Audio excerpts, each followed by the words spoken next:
The howls began in the Ozark Mountains, but they weren't from any animal known to man.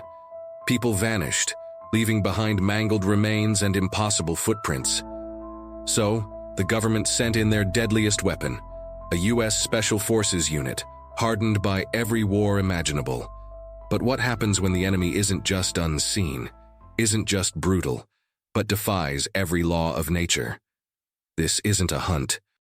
It's a descent into a nightmare where the hunter becomes the prey, and the monster's true face is more terrifying than any myth. The silence that settled over the small, unassuming town of Cedar Ridge wasn't the peaceful quiet of a rural Ozark night. No, this was a heavy, suffocating blanket of absence, pressing down on every clapboard house and gravel road. It began subtly, as all true terrors do. A hunter, known for his early morning treks, simply didn't return.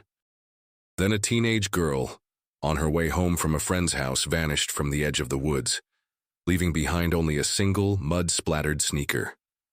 Soon, the disappearances escalated, each new absence carving deeper into the fabric of the community, turning neighbor against neighbor in whispers of blame and fear. Panic, initially a low hum, began to resonate like a discordant chord. The first body found wasn't human, but a local farmer's prized hog, discovered gutted and strung up from an old oak, its flesh torn with impossible precision. Then came the cattle, their carcasses scattered across pastures, limbs twisted into grotesque, unnatural angles, as if pulled apart by forces unseen and unimaginable. The veterinarians, accustomed to coyote attacks or bear maulings, shook their heads in bewildered horror. These were not the messy, opportunistic kills of a wild animal. These were deliberate, brutal, almost ritualistic acts of violence, leaving behind more questions than answers.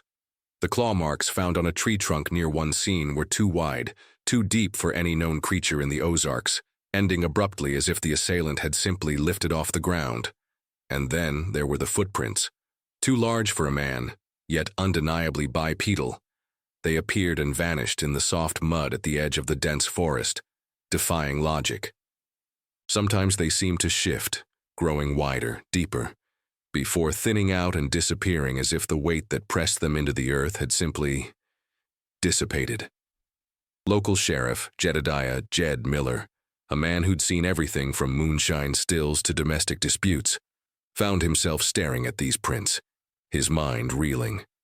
He'd followed bear tracks, mountain lion tracks, even the occasional lost hiker's print. But these were different. They spoke of something that didn't quite belong, something ancient and wrong. But nothing, not the disappearances nor the mutilated animals, truly burrowed into the soul of Cedar Ridge like the howling. It started as a distant, mournful cry, barely distinguishable from the wind through the pines. Then it grew. By the second week of the disappearances, it became a regular occurrence, every few nights, a piercing, guttural shriek that seemed to echo from the very heart of the mountains. It was a sound that made dogs cower and whimper, a sound that stirred primal fear in the bravest men and women, forcing them to pull their curtains tighter, to check their locks 3, 4, 5 times. It wasn't the bark of a coyote or the growl of a bear. It was a sound of raw, untamed power, a sound that spoke of hunger and malevolence, a sound that suggested the forest itself had awakened with a terrifying, predatory voice. Sheriff Miller and his small team of deputies, armed with their standard-issue sidearms and a lifetime of common sense, were quickly overwhelmed. They patrolled tirelessly, their flashlights carving futile paths through the inky blackness of the woods. But they found nothing. No rogue cultists, no escaped zoo animals, no elaborate pranks.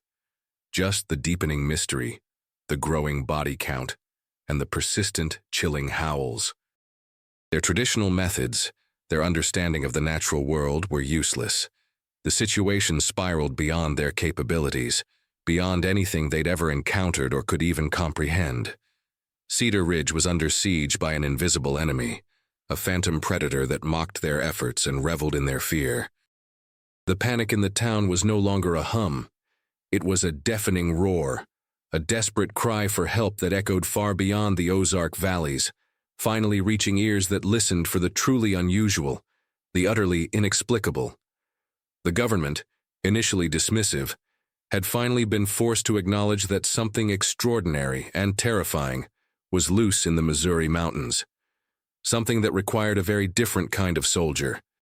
The distress call, filtered through layers of bureaucracy and finally classified with the highest urgency, landed on Captain Rick Sanders's desk not as a plea, but as an order. He read the summary, his lips a thin, grim line, a faint tremor in his right hand, a ghost of a scar beneath his sleeve. Rick wasn't a man given to overt expressions of emotion, but the file before him was different. Unusual predator, impossible footprints, unidentifiable remains, reports of howling. It read like a bad B-movie script, not a serious intelligence briefing for a Tier 1 operative. Yet the sheer panic radiating from the local authorities, the inexplicable nature of the kills, and the government's own bewilderment spoke volumes. This wasn't a conventional enemy, and that, in Sanders' world, meant it fell to the special forces. Specifically to him and his hand-picked team, the ones trained for the fights no one else could win, the ones no one else even wanted to acknowledge. His eyes, the color of gunmetal and just as hard, had seen too much. The haunted stillness that often settled behind them was a testament to battlefields far from the Ozarks, to missions that left deeper marks than any shrapnel. He'd led men through urban sieges and jungle ambushes, faced insurgents and terrorists, but the enemy was always undeniably human, or at least explicable. This, however, hinted at something beyond his considerable experience, a chilling blank space in his vast mental Rolodex of threats. He ran a thumb over the raised scar tissue that puckered just above his left temple, a reminder of a mission in Afghanistan, a close call that had left him with a constant hum in his ears, a low-frequency reminder of mortality. He valued logic, precision, and the predictable brutality of combat. This Ozark problem, by all accounts, was none of those things. It was a fog, a nightmare, and that unsettled him more than any clear and present danger. In the sterile, fluorescent-lit briefing room, the air was thick with unspoken questions. A grim-faced general, his uniform crisply pressed, gestured vaguely at satellite images of the dense Missouri forest. "Captain Sanders," the general began, his voice strained, "your unit is tasked with reconnaissance, identification, and neutralization of an unknown, extremely hostile entity. Local law enforcement is compromised. The situation has been contained from public knowledge, but the window is closing. We need a solution, and we need it fast." Sanders listened, his posture rigid, absorbing every word, but his mind kept returning to those impossible footprints. An unknown entity was a wide net. His men were trained for unconventional warfare, sure, but that usually meant guerrilla tactics in hostile territories, not tracking mythological beasts in their own backyard. There was a subtle skepticism in his professional gaze, a quiet challenge to the absurdity of the situation. Yet, a mission was a mission, and his team, a tight-knit group of seasoned operators, relied on his unwavering resolve. They were a finely tuned instrument of war, ready for any chord, no matter how dissonant. As they finalized preparations, a figure emerged from the shadows of the briefing room's periphery, unannounced. He was tall, lean, and moved with the quiet grace of someone intimately familiar with the wilderness. His skin was weathered, his dark eyes deep-set and intensely observant. This was Elias Crowe. The file noted him as a native tracker, deeply embedded in the region, with lineage stretching back to the ancient Osage tribes. He carried himself with a quiet authority that transcended rank, an innate connection to the earth that Sanders, for all his tactical prowess, could never possess. "Captain Sanders," Elias said, his voice a low rumble, surprisingly calm, "I will be accompanying your team. I know these woods better than anyone." There was no arrogance in his tone, just a simple statement of fact. Sanders eyed him carefully. He preferred his intel from satellites and his allies vetted through combat, But the general had insisted on Elias's inclusion, citing his unparalleled local knowledge and, more cryptically, his understanding of local folklore. Folklore. Sanders almost snorted. He dealt in ballistics, not bedtime stories. Yet there was something in Elias's gaze, a knowing stillness, that hinted at depths Sanders couldn't fathom. A quiet intensity that, despite his skepticism, commanded a sliver of respect. Elias didn't look like a man who was afraid of a local myth. He looked like a man who understood them. As they geared up, checking their weapons and packing their specialized equipment, the air in the hangar was charged with a different kind of tension than usual. This wasn't the pre-combat jitters of facing a human enemy. This was the cold, creeping dread of the unknown. Sanders watched Elias move among his men, a silent, almost ethereal presence.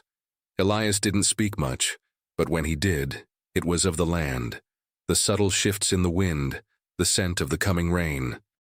He spoke of ancient trails, forgotten hollows, and the deep, dark heart of the Ozarks.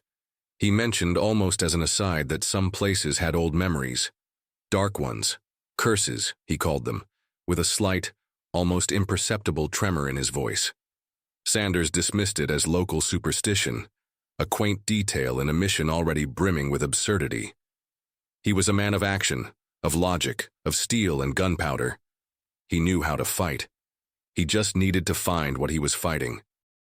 He looked at his team, each face a study in disciplined readiness.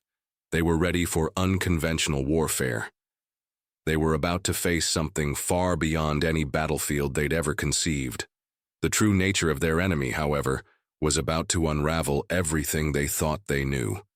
They were stepping into a green maze where the rules of engagement were written in blood, not on a tactical whiteboard, and the echoes of ancient curses were about to become horrifyingly real. The thrum of the Black Hawk helicopter faded into a distant whisper, leaving behind an oppressive silence that pressed in from all sides. As Captain Sanders and his unit stepped onto the soft, loamy earth of the Ozark wilderness, the air itself felt different, cooler, heavier, carrying the scent of damp earth, decaying leaves, and something else, something subtly metallic, like ozone before a storm. The dense vegetation of the forest was an immediate, overwhelming presence. Towering oaks and sycamores, their branches interwoven like a Gothic cathedral ceiling, swallowed the sky, casting the forest floor into a perpetual twilight. Sunlight, when it managed to pierce through, landed in fragmented shifting pools, illuminating ancient moss-covered rocks and twisted roots that snaked across the ground like petrified serpents. This wasn't just a forest, it was a living, breathing entity, and it felt like it was watching them. Sanders took a deep, slow breath, the scent of pine and damp soil filling his lungs. His tactical map, usually a precise guide, felt inadequate here. The GPS struggled, the tree canopy blocking its signals, forcing them to rely on Elias Crowe, who moved through the undergrowth with an almost supernatural ease. Elias was their compass, his eyes constantly scanning, not just for trails but for anomalies in the natural patterns. A disturbed patch of leaves, a subtle shift in the wind, a faint scent that only he seemed to detect. He pointed out ancient game trails, spoke in hushed tones of forgotten springs, and led them deeper into the green maze with an unsettling confidence. The initial hours of their patrol were a study in eerie quiet. The typical sounds of a vibrant forest, bird calls, squirrel chattering, the rustle of small animals, seemed muted, almost absent. A strange hush permeated the air, broken only by the crunch of their boots on fallen leaves and the low professional murmurs of the team communicating. Every rustle in the undergrowth, every sudden gust of wind, sent a ripple of unease through the highly trained soldiers. They were accustomed to the noise and chaos of a combat zone, where every sound was a potential threat. This profound, almost unnatural silence was far more unsettling. It suggested they weren't alone, but whatever was out there was stealthy, patient, and utterly unseen. Sanders, ever the pragmatist, tried to apply his military logic. He ordered his men to spread out, to maintain situational awareness, to look for signs of a large animal, or more likely, a human perpetrator. They found tracks, yes, but they were inconsistent. A deer trail that ended abruptly, as if the deer had simply vanished. A patch of flattened grass, too large for a human, yet without the clear, heavy impression of a bear. One of his scouts, a stocky, keen-eyed sergeant named Miller, no relation to the local sheriff, though Rick noted the irony, pointed to a tree trunk. "Captain, look here." It was a fresh scrape, high up, at least 10 feet off the ground. The bark was torn away in thick strips, revealing pale wood beneath. Too high for a bear standing on its hind legs, too clean for a wild animal simply rubbing. It looked deliberate and impossible. Sanders ran a gloved hand over the raw wood, a prickle of unease running down his spine. "What do you make of it, Elias?" he asked, turning to the tracker. Elias stared at the mark for a long moment, his gaze unreadable. "Old mark," he murmured, his voice softer than usual. "Seen similar. But not this fresh." He didn't elaborate, and Sanders, despite his growing disquiet, pushed for no further explanation. Elias's reticence was as much a part of his character as his knowledge of the forest. As the sun began its slow descent, painting the upper reaches of the canopy in hues of amber and violet, the shadows lengthened and deepened, transforming familiar shapes into distorted, menacing forms. The air grew colder, and the silence seemed to intensify, wrapping around them like a shroud. The team established a patrol perimeter, setting up their camp with practiced efficiency, but the usual camaraderie and easy banter were conspicuously absent. Each man was hyper-alert, their senses strained, their grips tight on their weapons. They ate their MREs in near silence, listening to the absence of sound. Sanders, sitting by the meager, carefully concealed fire, felt a cold knot of dread tighten in his stomach. His training screamed that he should be able to identify the threat, to categorize it, to form a strategy. But this place, this profound silence, this impossible mark on a tree defied all his tactical experience. He looked up at the vast, interlocking canopy, at the deep, unending green that surrounded them. He was a soldier, a hunter. But in this place, in this green maze, he felt a chilling premonition that they were not the hunters, but the prey. The first phase of the mission was complete. They were deep within the enemy's territory. Now they just had to wait for the enemy to reveal itself. And a primal part of Sanders knew, with bone-deep certainty, that it wouldn't be long. The quiet wouldn't last. The oppressive silence of the previous evening bled into the dawn, not lifting, but deepening, as if the forest itself held its breath. Captain Sanders' internal clock, honed by years of combat, told him it was time to move. They broke camp with the quiet efficiency of seasoned professionals, each movement practiced, economical. The air was thick with morning mist, turning the towering trees into ghostly silhouettes. Elias led the way, his steps light and unerring, a phantom figure melting into the fog. Sanders followed, rifle ready, his senses on high alert. The unnerving quiet persisted, prickling at the back of his neck.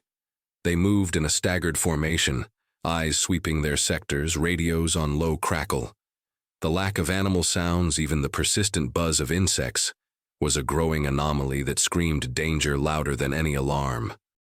Around mid-morning, as the mist began to burn off, revealing patches of sunlight filtering through the canopy, they were deep in a particularly dense section of old-growth forest, where the ancient trees stood shoulder to shoulder like silent sentinels. "Hold!" Sanders's voice was a low command into his comms. He'd seen something, a disturbed patch of moss, a faint indentation, that didn't quite fit. He signaled for his point man, Sergeant Briggs, to advance cautiously. Briggs, a broad-shouldered man with a reputation for meticulousness, moved forward, his rifle held high. He knelt, examining the ground, then gestured to Sanders. "Looks like something dragged here, Captain. Heavy, not human." Sanders moved to join him, his eyes flicking from Briggs to Elias, who had stopped several yards ahead, his back to them, seemingly listening to something in the stillness. As Sanders took one more step, a sound, or rather the absence of a sound, tore through the tense quiet. It wasn't a scream. It wasn't a roar. It was a single, sharp gasp of expelled air, choked off almost immediately. Then, a sickening thud, wet and heavy, followed by the clatter of a rifle hitting the leaf-strewn ground. Sanders froze. His men froze. They swung their weapons, scanning wildly. "Briggs, report!" Sanders yelled, his voice cutting through the silence like a knife. No response. Only the echoing silence.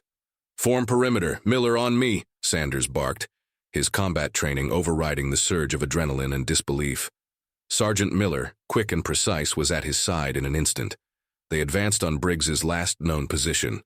What they found sent a cold, creeping dread straight into Sanders's bones. Briggs was gone, vanished. His rifle lay on the ground, scope cracked, stock splintered as if subjected to immense force. A fresh patch of earth nearby was violently disturbed, leaves scattered wide. A small, dark pool seeping into the soil that could only be blood. But there was no struggle. No trail of broken branches. No signs of a fight. Just absence. Briggs had been there 1 second, a seasoned, heavily armed soldier, and gone the next, as if plucked from the earth by an invisible hand. "How in God's name?" Miller whispered, his face pale, his eyes wide with a fear that Sanders rarely saw in his men. Sanders knelt, examining the ground with a desperate intensity. The blood was fresh, too much for a minor injury. He saw a faint drag mark leading into the deeper woods, barely perceptible, as if something incredibly heavy had been moved with impossible speed and silence. This was not a human abduction. No human, no matter how strong or stealthy, could have taken a soldier of Briggs's size, fully armed, without a sound, without a struggle. "Search pattern, Charlie," Sanders snapped into his comms, his voice tight with controlled fury and a rising tide of bewildered horror. "Fan out. Look for any sign. Be advised, contact is silent." The search was frantic, desperate. They scoured the immediate area, then fanned out, pushing through the dense undergrowth, calling Briggs' name in strained whispers that felt swallowed by the vast, silent forest. Every shadow seemed to stretch and twist. Every rustle of leaves sounded like a coming attack. The team moved like ghosts, their usual disciplined movements tinged with a nervous energy that was dangerously close to panic. They were professional soldiers, yes, but their enemy was not fighting by any known rulebook. Sanders's mind raced, cycling through every possible scenario: chemical agent, psychological warfare, some kind of advanced cloaking technology, but none of it fit. The utter silence of the attack, the complete vanishing act, defied all logic, all known military science. This wasn't an enemy that adhered to physical laws. This was something else, something fundamentally wrong. He glanced at Elias, who stood apart, watching them search, his face unreadable. Elias didn't join the frantic search, but instead seemed to be listening to the silence, to the subtle shifts in the air that only he could perceive. His stillness was unnerving. "Elias," Sanders said, his voice low, "what are we dealing with?" Elias turned, his dark eyes meeting Sanders's, holding a depth of knowledge that sent a shiver down the captain's spine. "The forest. It doesn't give up its secrets easily, Captain," he murmured. "And sometimes when it takes everything." His words were cryptic, chilling, offering no comfort, only deepening the mystery. Hours bled into a futile search. The sun climbed higher, then began its slow descent, painting the canopy in shades of orange and purple, mirroring the growing despair within the unit. They found nothing, no body, no trace of Briggs, only the ghost of his presence, the dropped rifle, and the lingering scent of something metallic, coppery in the air. As darkness began to creep back into the forest, a new sound began to filter through the trees. Distant at first, a low, guttural moan that seemed to resonate from deep within the earth itself. Then it grew, rising in pitch and volume, transforming into a mournful, drawn-out howl that was unmistakably predatory. yet unlike any wolf or coyote they had ever heard. It was a sound of primal hunger, a sound that spoke of unchallenged dominance, a sound that confirmed their worst fears. It was the same howl that had terrorized Cedar Ridge. Sanders felt a cold wave of dread wash over him. They had come to hunt a predator, but in the deep silent heart of the Ozarks, they had just learned a horrifying truth. They were the ones being hunted. And the hunt had begun with a vanishing act that defied explanation, leaving them with a desperate, chilling question. Who would be next? The howl, raw and chilling, reverberated through the camp as darkness fell, stripping away any pretense of control. It wasn't just a sound, it was a physical blow, a wave of terror that vibrated in their chests. Even the most hardened soldiers, men who had faced down firefights and explosions without flinching, found themselves instinctively flinching, their eyes wide and darting into the impenetrable shadows. It was a sound that belonged to nightmare, ancient and untamed, a sound that spoke of a hunter so utterly dominant it feared no challenge. Sanders, despite the cold knot of fear in his stomach, barked orders, his voice steady, though a faint tremor ran through his hand as he adjusted his night vision goggles. Maintain firing positions. Don't engage without visual confirmation. Elias, where is it coming from? Elias, who had seemed utterly still moments before, was now a blur of motion, scanning the tree line, his head tilted, listening intently. Everywhere, Captain, he murmured, his voice strained. And nowhere. It moves. And move it did. The howl shifted, seeming to leap from one point in the dense forest to another with impossible speed, creating an auditory illusion that disoriented them, making it impossible to pinpoint its location. They were surrounded by sound, yet utterly alone. The air grew colder, charged with an invisible electricity, and the smell of ozone and damp earth intensified, mingling now with a faint metallic tang. Hours passed in agonizing tension. Every snap of a twig, every rustle of leaves brought weapons up, hearts hammering against ribs. Fatigue began to set in, blurring the edges of their resolve, making shadows seem to writhe and trees appear to lean in, their branches like grasping claws. The constant strain on their senses, the knowledge that something deadly and incomprehensible was circling them, slowly eroded their composure. Then, just as the first sliver of false dawn began to lighten the eastern sky, a new horror revealed itself.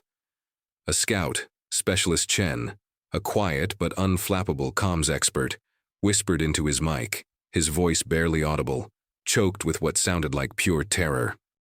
"Captain, I have eyes, and oh my God!" Before Sanders could respond, a wet, tearing sound ripped through the air, followed by a guttural roar, not the howl, but something else entirely, a sound of savage triumph, of bone-deep satisfaction. Then silence, utter, immediate silence. "Chen, report!" Sanders yelled, but there was no answer, only the chilling echo of his own voice. Sanders moved, faster than a man of his bulk should be able to. He found Chen barely 20 yards from his last confirmed position, or rather, what was left of Chen. The sight was stomach-churning, even for men accustomed to the brutality of combat. Chen was not merely dead. He was destroyed. His gear was ripped, his body mangled beyond recognition. Limbs torn from torso, flesh shredded as if by a gigantic blender. There was no single point of impact, no bullet wound, no clean knife slash. It was a chaotic explosion of violence, as if a whirlwind of razor blades had swept through him, and plastered to the bark of a nearby tree, glistening wetly in the nascent light, were long, deep claw marks, almost as thick as a man's forearm, ending in impossible human-like finger impressions.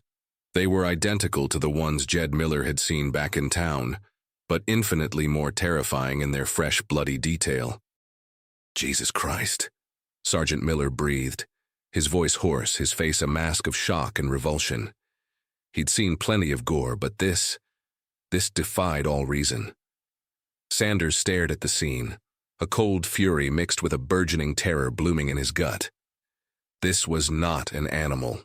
No bear, no wolf, no mountain lion could inflict this kind of damage.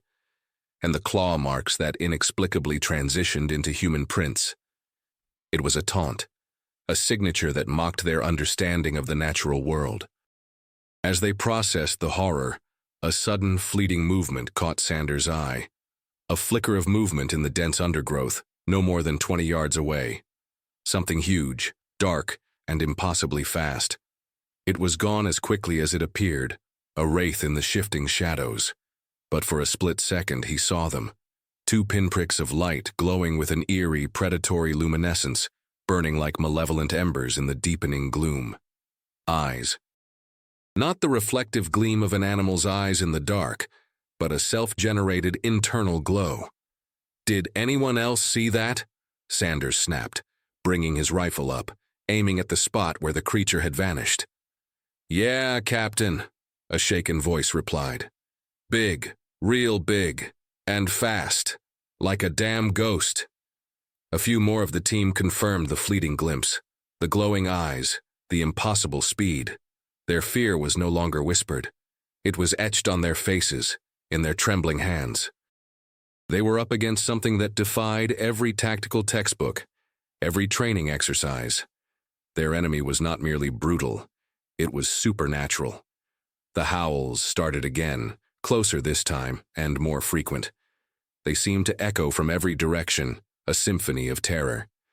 And now they could discern other sounds woven into the howls, guttural snarls, the snapping of branches, the distinct rhythmic thump of heavy paws striking the earth. The creature was no longer merely stalking them, it was toying with them, driving them towards an unseen point, herding them like cattle. The unit, once a beacon of professional discipline, was fraying at the edges. The constant psychological pressure, the horrific discoveries, the undeniable fact that they were facing a being of myth. It was taking its toll. Every man felt the chilling certainty that they were next, that each rustle of leaves, each shift in the shadows, could be the prelude to their own brutal end. Sanders, usually stoic, felt a shiver run down his spine. A cold premonition that whispered of ancient evils stirred from their slumber. He looked at Elias, who stood apart, his face still unreadable, but his eyes, unusually wide, seemed to hold an ancient sadness. The fight for survival had begun in earnest, and they were horrifyingly losing. The following days blurred into a relentless nightmare. The creature, emboldened by its successes and seemingly immune to conventional military tactics, began to play with them.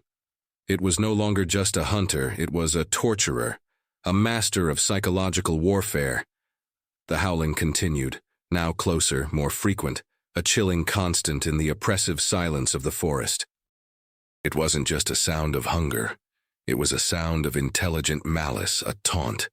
Every morning brought new horrors. Not always bodies, but signs. Terrifying, inexplicable signs that broke their morale piece by piece. They'd find a carefully arranged cluster of their own MRE ration packets, shredded but uneaten, placed on a mossy rock in the center of their patrol path. Or a compass, left on a stump, spinning wildly as if gripped by an unseen magnetic force. One morning, Sergeant Miller, his nerves already stretched thin, found his own dog tags meticulously placed on a fallen log near his sleeping bag, the chain bent as if by immense pressure. It was a clear message. I am here.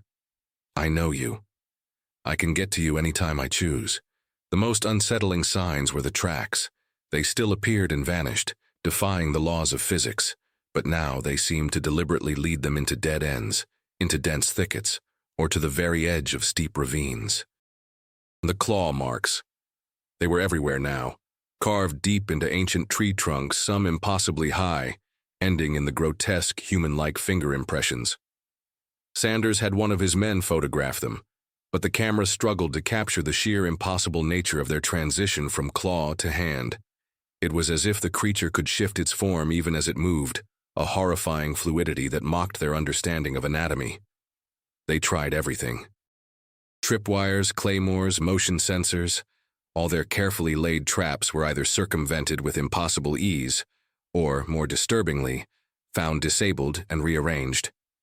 One night, they set up a series of pressure plates around their camp perimeter. In the morning, they found every single plate flipped over, arranged in a neat, mocking circle, like a perverse child's game. The creature wasn't just avoiding their traps, it was showing them that it understood them, that it found their efforts amusing. Sanders, in moments of quiet desperation, found himself wrestling with a terrifying thought. Was this thing intelligent? Not just instinctually smart like a cunning animal, but truly sentient, capable of strategizing, of malice, of a twisted sense of humor. The idea was more horrifying than any monster. It elevated the threat from a beast to something far more insidious, something that could anticipate their moves, exploit their weaknesses, and derive pleasure from their terror. The tension within the unit was a palpable thing. Sleep was a luxury no one could afford. Every waking moment was a battle against the rising tide of fear. The few remaining men were gaunt, their eyes red-rimmed, their movements jerky. Their easy banter had evaporated, replaced by terse, anxious whispers.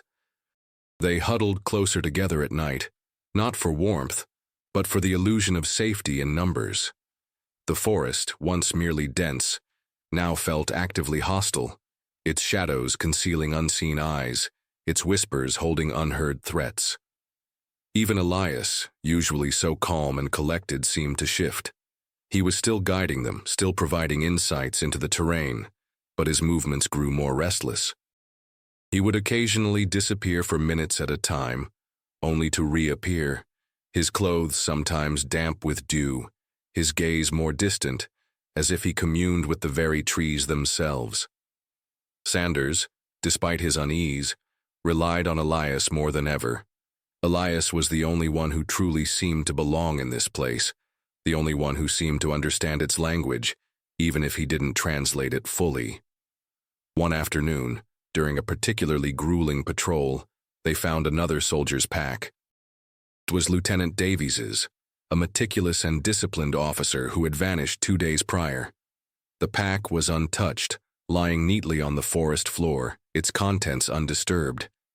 But pinned to the front pocket with a sharp, splintered piece of bone was a single, fresh, blood-soaked rose, its petals almost black.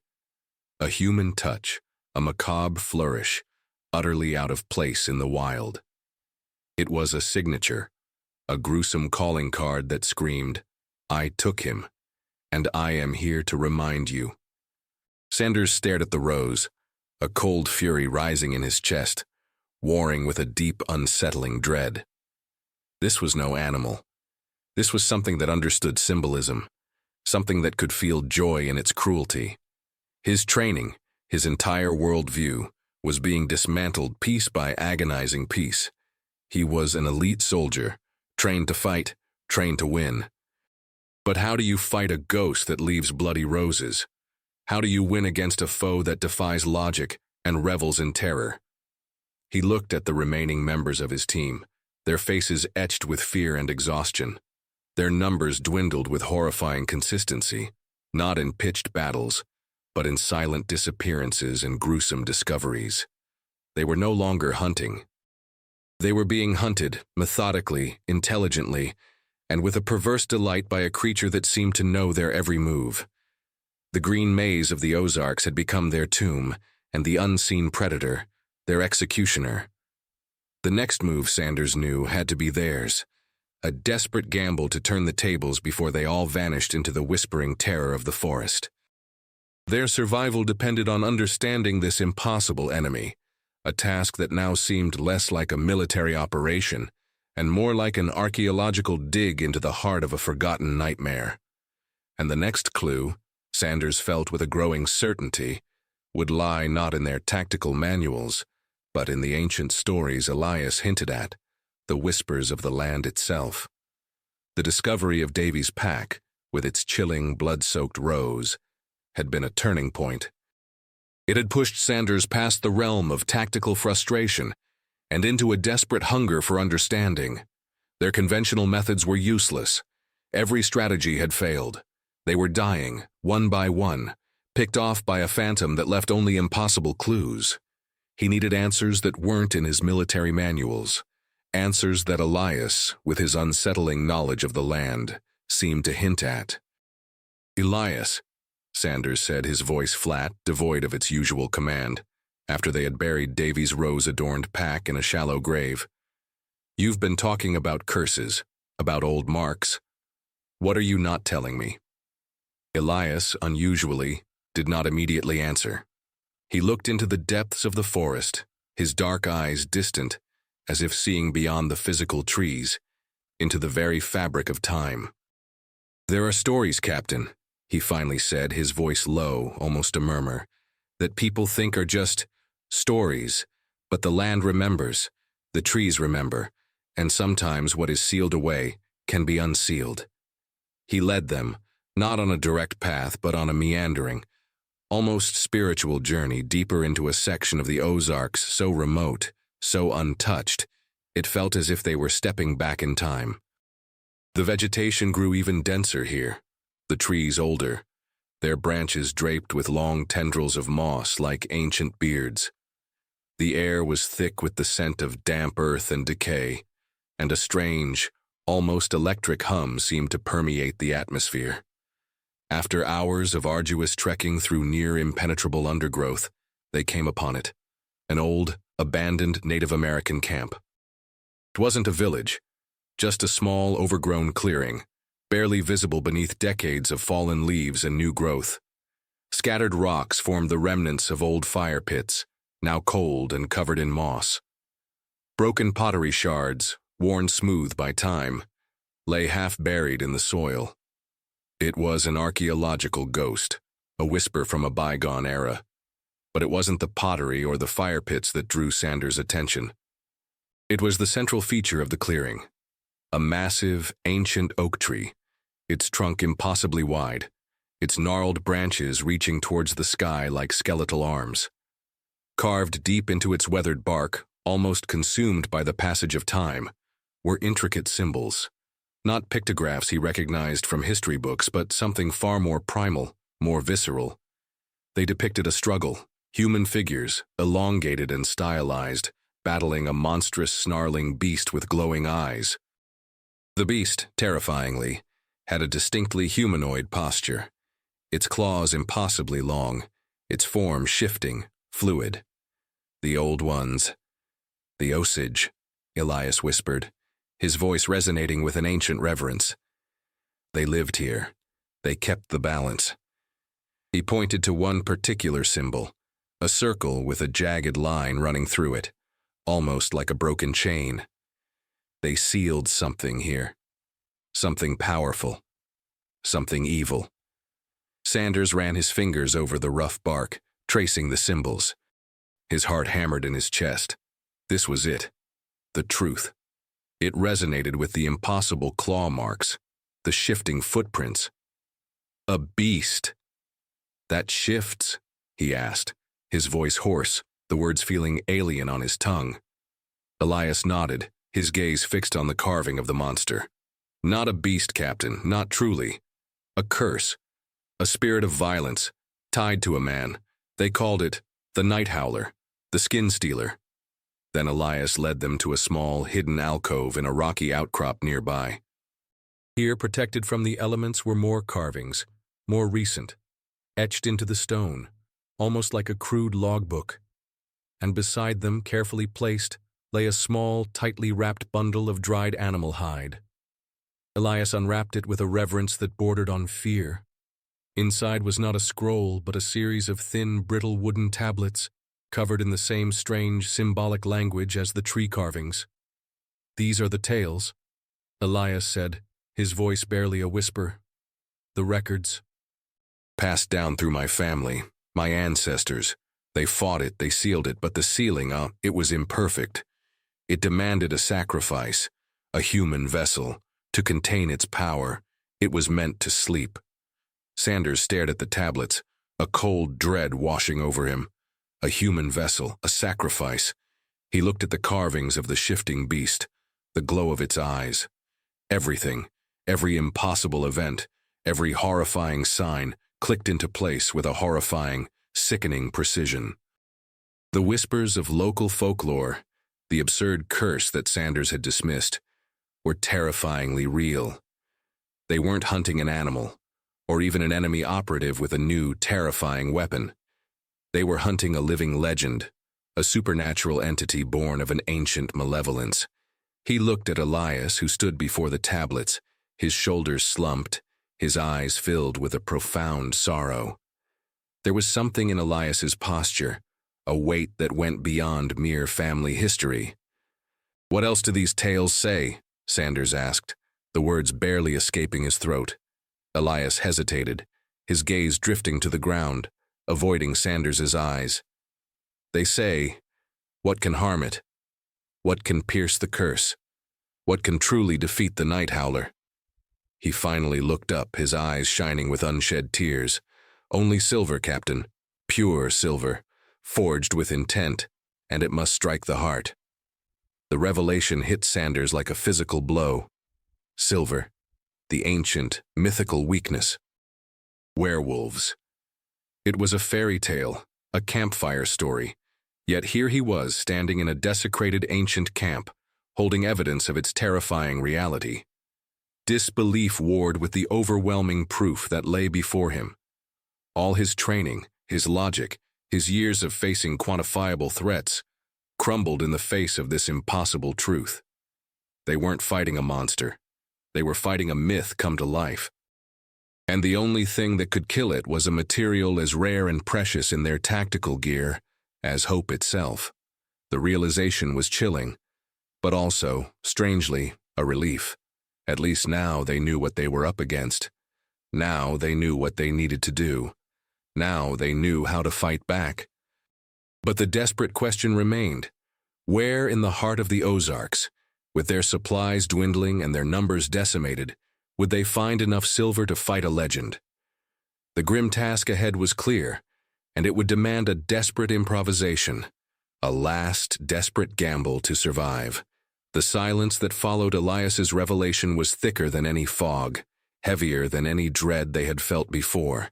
It was the silence of men whose entire understanding of reality had just been shattered.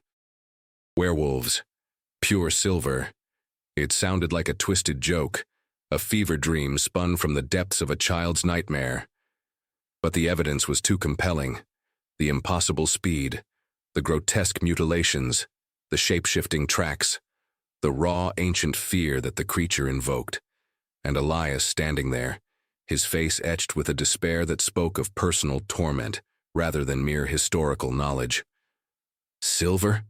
Sergeant Miller whispered, his voice incredulous, almost scoffing. "Are you serious, Elias? We're a special forces unit, not a bunch of medieval monster hunters." He looked at Sanders, a silent plea for reason. Sanders felt the weight of his men's disbelief, their desperate clinging to the familiar, the logical. He knew the feeling. His own mind screamed for a rational explanation, but the empirical evidence of their slaughtered comrades and the ancient carvings before him left no room for doubt.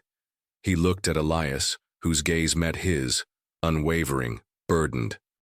"He's serious, Sergeant," Sanders said, his voice low, firm, silencing the nascent protest. The words felt foreign on his tongue, but the conviction in his voice was undeniable.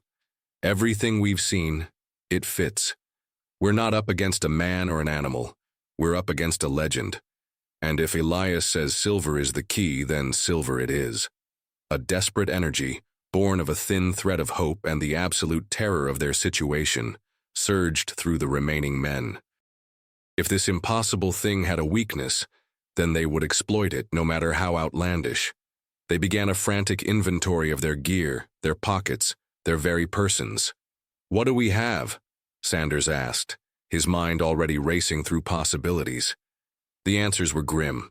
A few silver fillings in a soldier's mouth, a thin, tarnished cross necklace worn by another, a small silver locket with a faded photograph. These were personal items, sentimental treasures, not military issue. Utterly inadequate for a full-scale assault. "Medals," Elias murmured, his eyes sweeping over their uniforms. "Service medals. Many are silver-plated." A sudden, grim realization dawned on Sanders. His own distinguished service cross, gleaming dully beneath his camouflaged uniform. The medals of his fallen comrades still attached to their now empty packs. A wave of bittersweet irony washed over him. The symbols of their conventional triumphs, their acts of human courage, might be the very tools to defeat an inhuman evil. "All right," Sanders commanded, his voice regaining its steel, his eyes burning with a new, fierce resolve. "Operation Silver Bullet is a go. Get every piece of silver, silver-plated, anything that even looks like silver. We're going to melt it down." The process was crude, desperate, born of ingenuity under duress. They fashioned a makeshift forge from a shallow pit, using dry kindling and a small, high-heat military lighter. A canteen, emptied and cut, became their crucible. One by one they contributed their meager treasures: rings, small religious charms, even the silver wire from a broken radio antenna. One soldier, a burly combat engineer named Ramirez, carefully removed a small, silver St. Christopher medal from around his neck, his hands trembling. "My grandmother gave me this," he muttered, his voice thick with emotion. "It'll serve a greater purpose, son," Sanders told him, placing a hand on his shoulder. "It'll save lives." Elias, with his tribal knowledge, supervised the melting, instructing them on maintaining the heat, on the nuances of working with the precious metal. He used a piece of bone as a stir stick, murmuring ancient words under his breath. The silver, once gleaming and hard, softened, then began to flow like liquid moonlight shimmering in the flickering firelight. It was a bizarre, almost surreal scene. Elite soldiers, surrounded by the haunting wilderness, meticulously melting down their personal possessions to fight a literal monster. Next came the difficult part, weaponizing it. They didn't have the tools for true silver bullets. Instead, they focused on their knives. Using small stones and the edge of a broken canteen, they began to coat the tips of their combat knives, their bayonets, even the dull edges of a few of their larger, more durable ammunition casings. The silver, still molten, adhered clumsily, forming irregular, lumpy coatings. It wasn't pretty, it wasn't perfect, but it was silver. And it was all they had. Sanders felt a cold, hard resolve settle in his chest. They were no longer the hunters, nor merely the hunted. They were desperate men, armed with primitive means against an ancient evil. The fear was still there, a constant companion, but it was now laced with a fierce, primal defiance. They had faced human monsters, and they had always found a way to win. This time, their enemy was something from the darkest corners of myth, but it had a weakness, and they would exploit it. As the last of the silver solidified onto a knife blade, reflecting the dying embers of their crude forge, the silence of the forest seemed to press in closer, almost expectant. The air crackled with a chilling anticipation. The howls, which had been quieter during their frantic work, began again, closer now, more intense, a guttural chorus of primal rage and insatiable hunger. The creature knew. It sensed their desperate preparations, their newfound weapon. It was coming for them. They strapped on their newly silvered weapons, the awkward, lumpy additions feeling strangely heavy, imbued with a new, terrifying purpose. The moonlight, now filtering through the thinning canopy, seemed to cast long, dancing shadows that shifted and writhed, mimicking the movements of an unseen predator. Every rustle of leaves, every distant snap of a twig, sent a jolt of adrenaline through their veins. Sanders looked at his remaining team, two, besides himself and Elias. Their faces were grim, but their eyes held a spark of grim determination. They were ready, ready for the impossible, ready for the fight of their lives. They had traded their military-grade precision for an ancient, desperate gamble. The stage was set. The final confrontation was inevitable, and it would be a clash not just of muscle and will, but of myth against modern desperation, in the heart of a forest that held secrets older than mankind itself.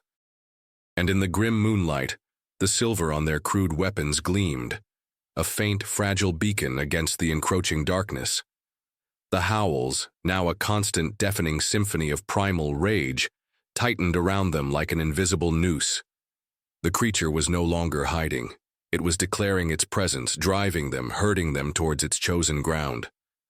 The dense Ozark forest, once a mere backdrop, became an active, malevolent participant in the hunt.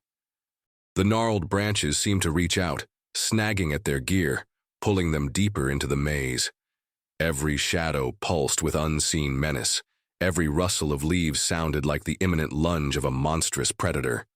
Sanders, gripping his rifle, its bayonet clumsily coated in dull silver, felt the adrenaline coursing through him, sharp and cold.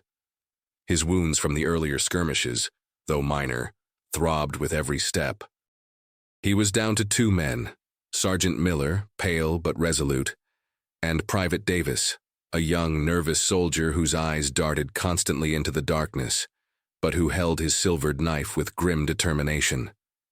Elias moved with them, a silent shadow, his senses attuned to the ancient whispers of the forest, his face a mask of profound, almost tragic knowing.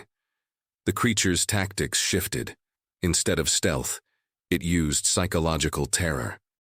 It would burst from the tree line just ahead, a blur of dark fur and glowing eyes, only to vanish again, leaving behind the chilling echo of its snarl and the faint metallic scent of ozone and blood. It circled them, faster than anything should be able to move, its howls erupting from behind them, then suddenly from their flanks, then directly ahead, creating a disorienting, suffocating pressure. It was playing with its food, savoring their fear. "Stay tight. Back to back," Sanders roared, his voice strained above the din of the howls. He knew what the creature was doing, trying to break their formation, isolate one of them. He wouldn't let it. Not now, not when they had a fighting chance, however slim. They retreated slowly, deliberately, towards a small rocky clearing Elias had indicated, a natural choke point, a place where they could gain some visibility and limit the creature's flanking maneuvers. Every step was agony, a test of their shattered nerves.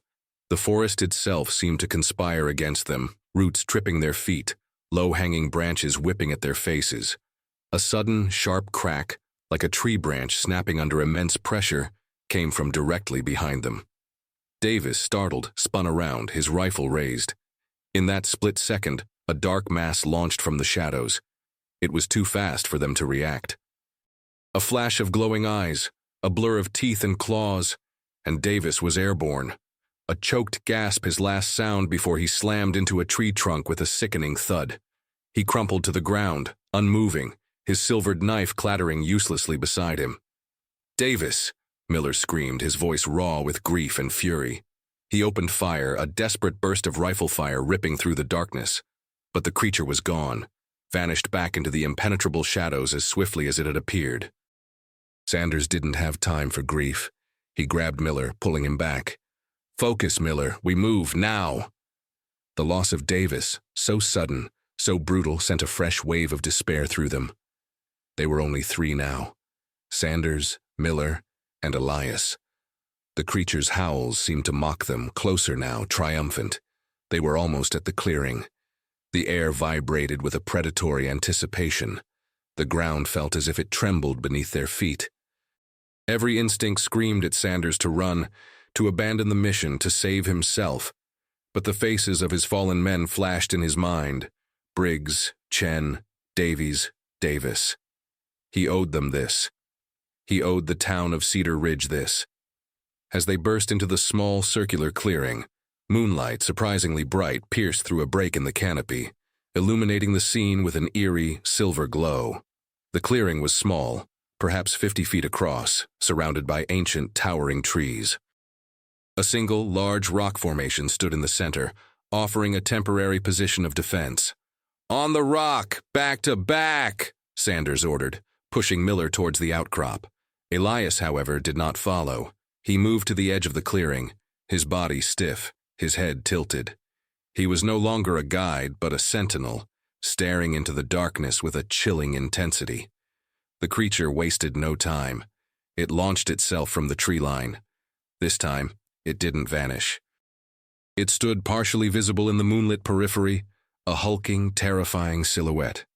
It was massive, easily 9 feet tall on its hind legs, covered in coarse, dark fur. Its head was wolf-like, but grotesquely human in its intelligence, its fangs long and glistening, and its eyes. They burned with a malevolent, unholy light, fixed on them with an unnerving, predatory focus. The paralyzing howl erupted again, closer than ever, shaking the very ground. It was the howl from the town, the howls that haunted their nights but magnified, amplified, raw with an ancient hunger. It was a sound that robbed men of their courage, their will to fight. Sanders felt it, the primal urge to drop his weapon and curl into a fetal position, to surrender to the overwhelming terror. But he pushed through it, fueled by sheer, unadulterated rage. "Get ready," he roared, forcing the words through the fear-tightened knot in his throat. He raised his rifle, aiming at the glowing eyes, his silver-tipped bayonet glinting in the moonlight. This was it, the final stand. The beast was here, in the flesh, no longer a phantom. But the suspense hung heavy in the air, a terrifying question mark. How do you fight a creature of myth when your own humanity is screaming to run? And why did Elias stand apart, so watchful, so still, as if waiting for a different kind of ending? The answer, both horrifying and heartbreaking, was about to be revealed in the moonlit clearing. The world became a maelstrom of primal fury and desperate survival. The werewolf, its howls reaching a crescendo that vibrated through their very bones, launched its full assault. It moved with blinding speed, a dark furred missile, seeming to defy the laws of physics. Sanders barely registered the blur before it was on them. Miller, standing back-to-back with Sanders on the rock outcrop, managed to get off a few desperate shots, the bullets sparking uselessly against the creature's hide. The beast lunged, its claws tearing through the air. Sanders reacted on instinct, thrusting his silver-tipped bayonet. The creature roared, a sound of pain, and swiped a massive paw, sending Sanders sprawling from the rock, his rifle skittering away. He hit the ground hard, the wind knocked out of him, his head ringing. As he struggled to regain his bearings, he saw the horror unfold. The beast turned its attention to Miller, who, despite his terror, stood his ground, firing wildly. But the creature was too fast, too powerful. It closed the distance in a single bound, a dark, tearing shape against the moonlight. Miller's scream was cut short, choked off by the gruesome, sickening sound of tearing flesh and bone. Sanders heard the heavy thud as Miller's body hit the ground, limp and broken. Another one gone. Only Sanders remained. He pushed himself up, every muscle screaming in protest, his vision swimming. The creature, its eyes burning with a triumphant, malevolent glow, turned its attention to him. It lumbered forward, no longer a blur, but a terrifying, tangible entity, reveling in its kill. Its teeth were long, glistening fangs, its breath hot and foul. Sanders could feel the raw heat of its hunger, the chilling, ancient evil radiating from it. Then, a sudden, inexplicable shift. The creature hesitated. Its glowing eyes, fixed on Sanders, seemed to flicker, a momentary flicker of something other than pure malice. A flicker of recognition? Or perhaps something akin to torment. It was a fleeting moment, but enough to register in Sanders' haze of pain and fear. But the hesitation was brief. The beast snarled, a low, guttural growl that seemed to rip from its very core, and lunged. Sanders, driven by a primal, desperate will to survive, didn't hesitate. He scrambled for his sidearm, his fingers fumbling. He still had a few rounds, modified clumsily with melted silver tips. It was a long shot, a desperate, impossible gamble. He rolled, forcing himself onto one knee, the creature bearing down on him, its shadow engulfing him. He brought the pistol up, his hand shaking, his vision blurring. He aimed for the chest, where Elias had said the heart would be. He didn't have time to refine his aim, to steady his breathing. The creature was almost on him, its massive claws extended, ready to tear him apart. He squeezed the trigger. The gunshot cracked through the night, shockingly loud in the silent clearing. The silver-tipped bullet, a desperate, shining beacon of hope, found its mark. It wasn't perfect, not quite the center of the chest, but it hit the creature with a wet, solid thud. The beast shrieked, a sound of unbearable agony, of pure, agonizing pain, unlike any howl or snarl they had heard before. It was a sound of a profound, unnatural torment. The glowing in its eyes flared, then dimmed, flickering wildly. It stumbled, a colossal, shuddering mass, its legs giving way. It clawed at its chest, emitting guttural, choking sounds. Then the true horror unfolded. The creature began to writhe, its massive form contracting, shrinking. The coarse fur seemed to melt and recede, revealing pale, naked skin underneath. The elongated snout shortened, reforming into a human nose and mouth. The terrifying claws receded, becoming human fingers, clutching at the wound. The powerful jointed legs straightened, reforming into human limbs, twisted and broken. The sounds it made were no longer the howls of a beast, but the raw, agonizing gasps of a man in immense pain, choking on his last breaths. Sanders, bleeding from a superficial claw wound on his arm, watched in horrified disbelief, his pistol still extended. The transformation was slow, agonizing, a grotesque ballet of shifting flesh and bone, bathed in the eerie moonlight. And then, it stopped. Lying on the blood-soaked earth, amidst the torn leaves and broken branches, was not a monster but a man. Elias Crowe. His body was twisted, broken. The silver bullet wound a gaping, smoking hole in his chest. His eyes, now human, wide and unblinking, stared up at the moon, filled with a tragic, profound relief. A faint, almost imperceptible smile touched his lips, a flicker of peace in the final moments of his life. He had tried to contain the curse, to fight it, to guide them to his own demise, to end the monstrous cycle. But in the end, it had simply consumed him, until the silver had finally set him free. The silence that followed was absolute, heavier than anything Sanders had ever known. The Ozark forest, which had been alive with terror moments before, was now utterly still, as if holding its breath, absorbing the brutal, heartbreaking truth. Sanders stood over Elias's body, his pistol hanging limply in his hand. The weight of the moment, the full, devastating realization, crashed down on him.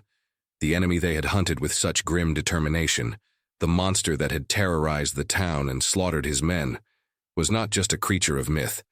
It was their guide, their ally, a man consumed by an ancient, terrible fate. He looked at Elias's face, peaceful in death, stripped of the monstrous facade. The eyes, so full of ancient knowledge, now empty.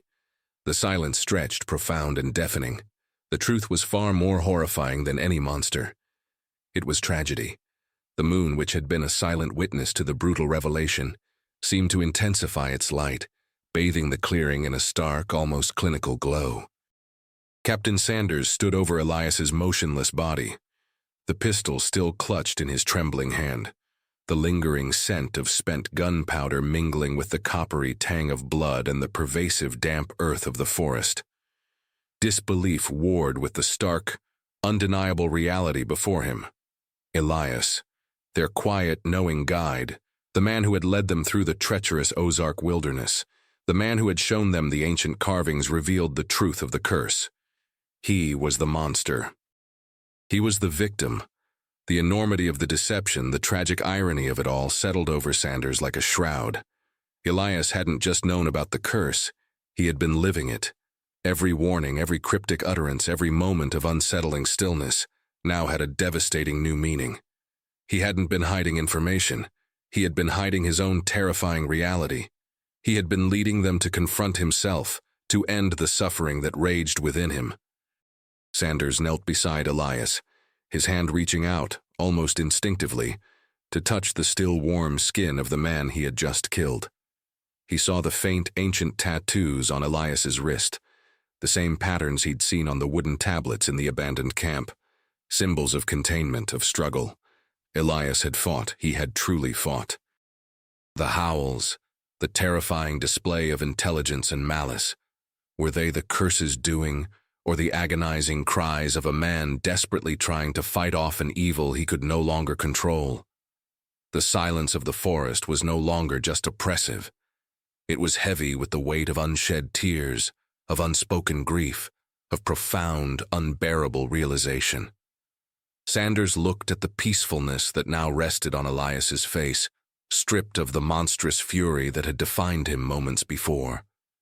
And in that moment, the true nature of their enemy crystallized for Sanders. It wasn't a beast. It was a disease, a dark legacy. He murmured, the words raw, barely audible in the profound stillness, a confession to the unhearing night and the fallen man before him. You were not the enemy. You were the prison. The truth was a bitter pill, one that would scar him deeper than any physical wound. He had hunted a monster, yes, but in doing so, he had ended a man's agonizing battle. The mission, initially about neutralizing a threat, had become a tragic act of mercy, a release from an unimaginable curse. With the immediate threat extinguished, the professional instincts, dulled by shock, began to reassert themselves. The remaining soldier, Private Davis, was gone, but Sergeant Miller, though dead, lay only a few feet away, a testament to the brutal, senseless cost of this impossible mission. Sanders would have to account for it all. The impossible creature, the silver, Elias's true nature. He knew the official report would be an exercise in fiction, a sanitized version for the public record. No one would believe the truth. No one could believe it. He carefully lifted Elias's body. It was heavier than it looked, but Sanders felt no revulsion, only a grim resolve. He remembered Elias's words at the old camp, his reverence for the rituals of his ancestors. The body had to be handled according to custom, especially given the monstrous nature it had worn. He found a secluded spot near the center of the clearing, away from the blood-soaked ground where Elias had transformed. Using what little fuel they had left, and some dry kindling Elias had shown him how to find, Sanders began to prepare a pyre. It was a grim, solitary task, performed with the utmost respect. He piled branches and leaves, creating a funeral pyre that felt ancient and necessary.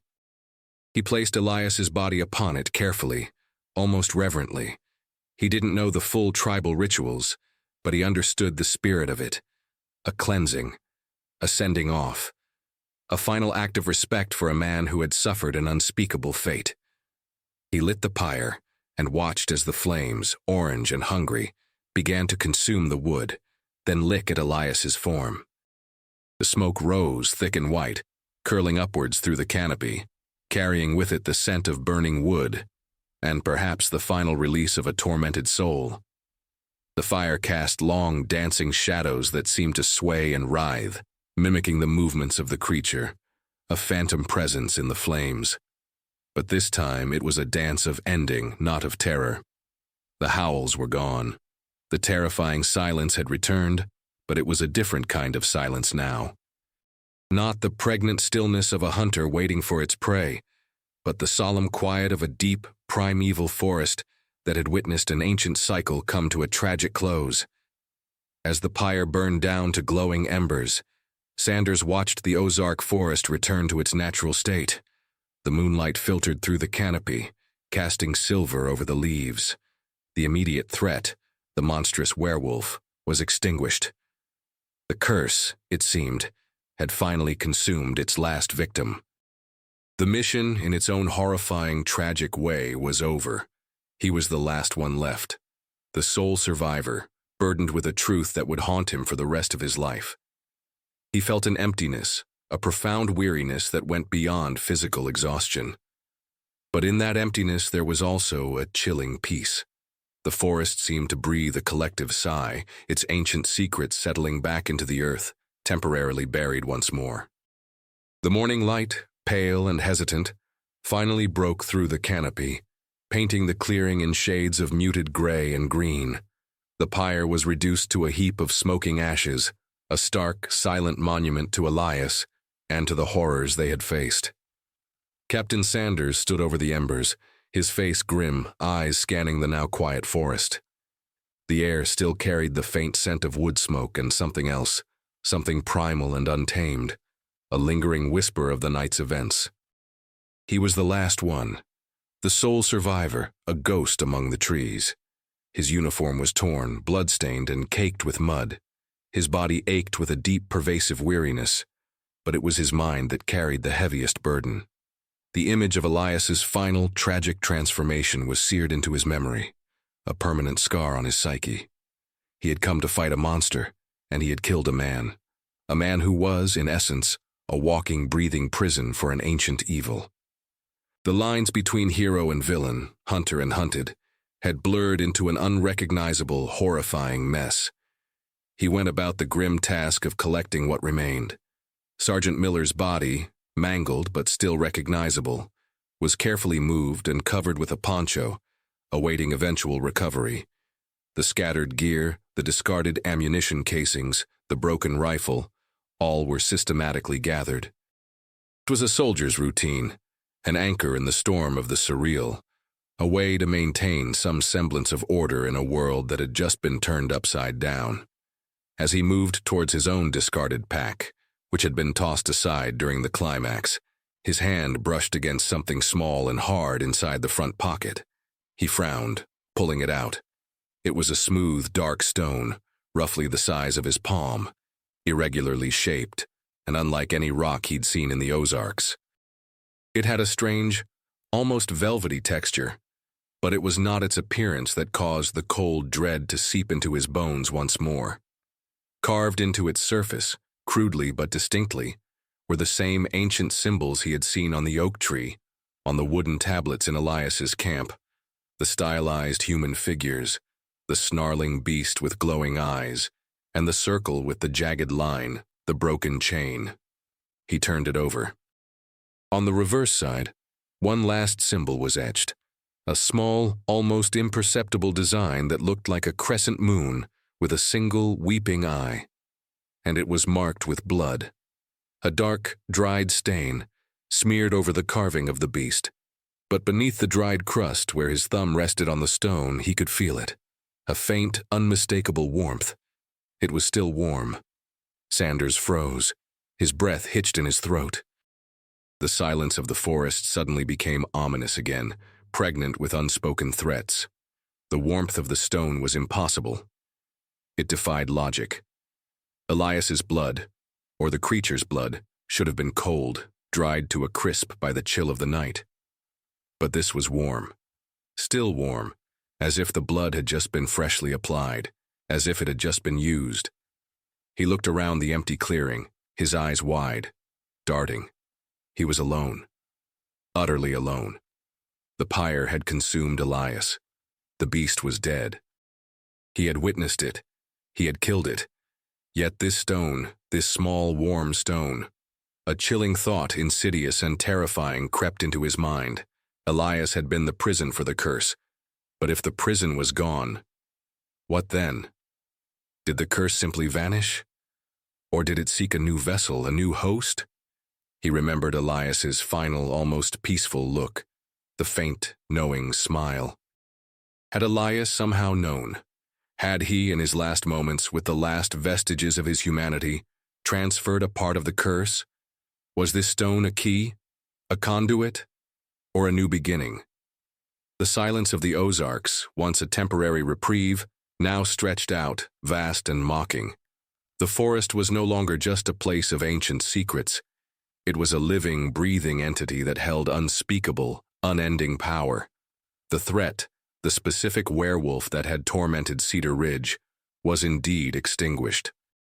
But the ancient evil, the curse itself, the very spirit of the night howler, perhaps it was never truly gone. Perhaps it simply found new ways to persist, new homes to inhabit. Sanders crushed the ritual stone in his hand, its warmth burning into his palm. He looked at the vast, unchanging expanse of the Ozark Mountains, stretching out beneath the rising sun, seemingly peaceful, yet holding secrets that humanity was never meant to unearth. He was leaving this place a different man, carrying not just the scars of battle, but the indelible mark of a truth that defied sanity. The mission was over. The official report would be filed. But the unbroken circle of ancient curses, the relentless nature of true primordial evil, had simply closed and restarted, leaving him the sole witness, with the chilling knowledge that some nightmares never truly end.